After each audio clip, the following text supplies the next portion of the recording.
Hello everyone, this is I'm doing a fuel injection cleaning now, pretty ethical. This is the equipment from Belgium.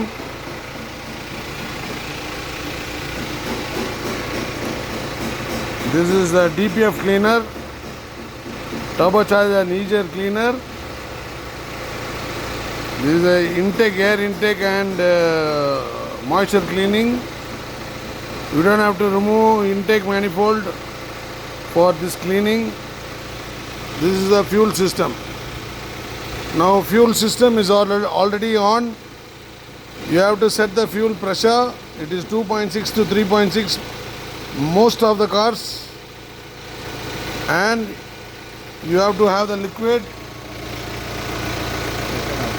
And see, engine is coming return. Accelerator kuda. This is the fuel return. So the liquid we have to connect here main line, return line, and clean it for some time. Now see, when we rev the car, it comes more. So this has to run on 45 minutes.